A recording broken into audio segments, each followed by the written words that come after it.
So today I want to talk to you about how to schedule your day as a voiceover business. Every moment is a teachable moment.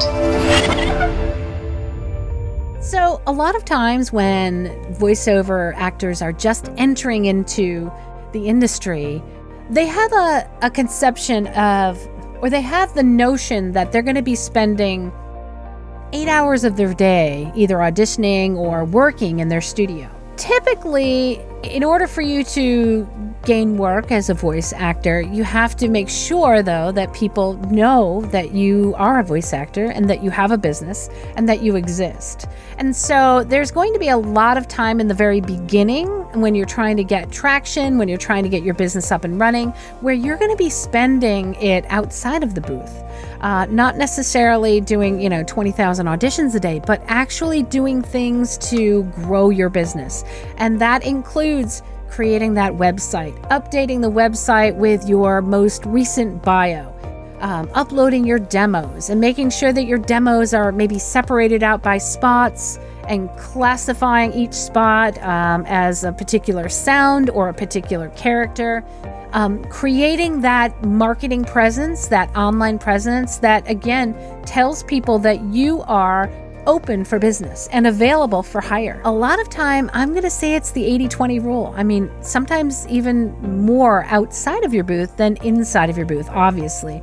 Because again, you have to set up that online store, which would be your website. You have to join organizations that give you audition opportunities. So that would be like joining a pay-to-play or direct marketing so that people understand, again, that you have a business. Not every actor I know that just gets into the industry expects to have to market.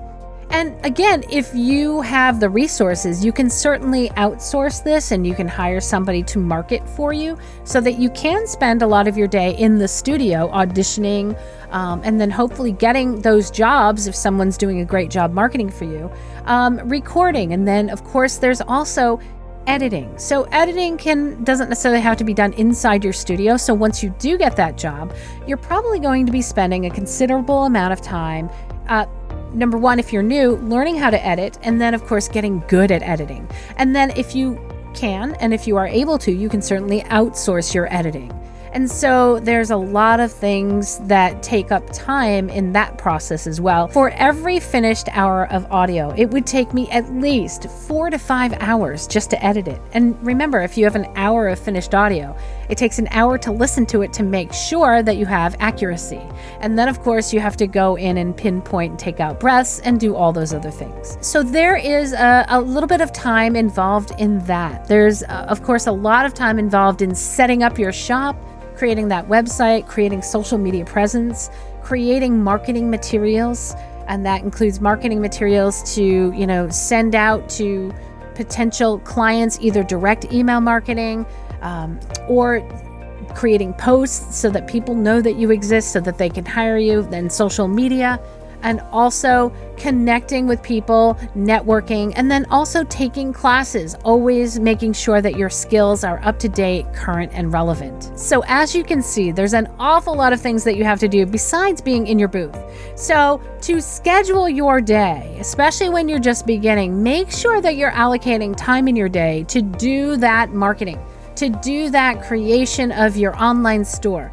I like to always create a to-do list at the end of my business day so I know how to attack things in the morning. Auditions can come in at any given time. So if I want to be timely on my auditions, I want to make sure that I allocate a time where I can absolutely watch my email and check to make sure that there aren't any auditions that are sitting there waiting that I need to get to right away. Outside of that, I set a certain amount of time each day. And of course, it doesn't always go as planned, but I try to create a schedule and stick to it so that I can work on marketing for this, for this amount of time. I can work on online presence, or I can work on creating social media posts. I can work on different aspects of my business during the day. I can connect with my accountant, once a week, or I can go and refresh my website or understand where my numbers are going, make sure I'm following up on emails to clients, and I like to schedule that out the night before so that I know which actions are priority. And the other thing, in order to stick to that schedule that you have written down the evening before, it's really important that you're not distracted by external things. And by external things could be social media. And I am a big believer in actually closing out social media when you are not actively working on it to promote your business, because a lot of times that can be a big distraction. Also, email, checking your email maybe at the top of the hour, at the top of every other hour, or specifically at certain times in the morning to make sure that you don't have any audition opportunities or clients that you need to get in touch with, but only allowing yourself to check it for a certain amount of time and then getting back to the window in which you are creating your marketing, or, doing research on potential clients, or looking for contacts for production houses. Make sure that your distractions are set to a minimum. If you'd like to see more business tips, make sure to check out my videos here. Thanks so much, guys. I'll see you next week.